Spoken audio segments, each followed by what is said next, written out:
Hello ખેડૂત મિત્રો, કિસાન પુત્ર ઓફિસર ચેનલમાં આપનું હાર્દિક સ્વાગત છે. હું છું તમારો પ્રિય ખેડૂત પુત્ર એટલે બારડ મુકેશ.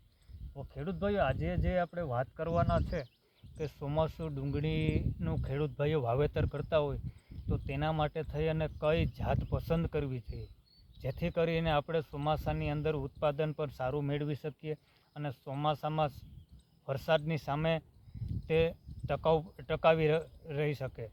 તો તેના માટે થઈ અને આપણે વિડીયોના માધ્યમથી સંપૂર્ણ માહિતી આપવાના છે. તો ખેડૂત ભાઈઓ, જે આપણા વિડીયોની અંદર નવા આવ્યા હોય તે ચેનલને લાઈક કરો, શેર કરો અને સબસ્ક્રાઈબ કરો, અને આ વિડીયોને વધુને વધુ ખેડૂત ગ્રુપની અંદર તમે શેર કરો, જેથી આપણા દરેક ખેડૂત ભાઈઓને તેમની માહિતી મળતી રહે.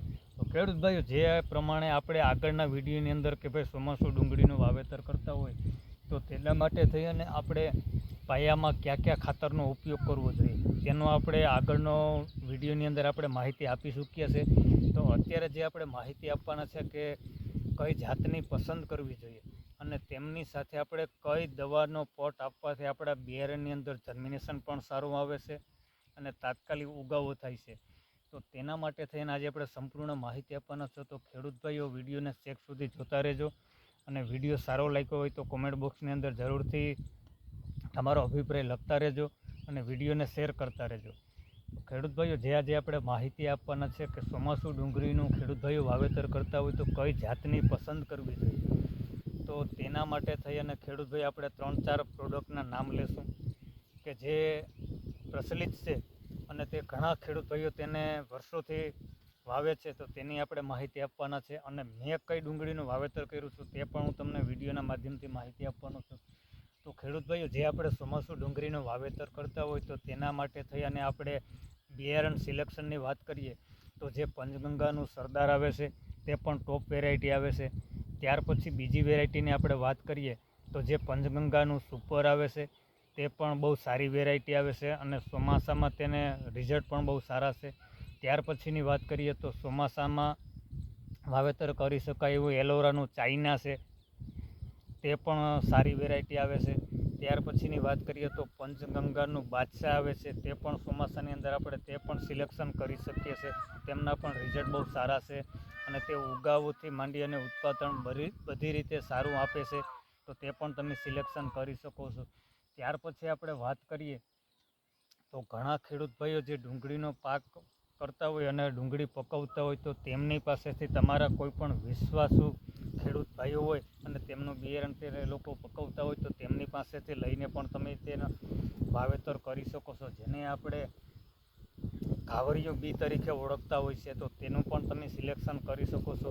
ને ખેડૂતભાઈ, જે મેં વાવેતર કર્યું છે તે મેં ખેડૂત પાસેથી લઈ જે આપણે ચોમાસું ઘાવરિયું કહીએ છીએ તે બિયારણનું મેં વાવેતર કર્યું છે.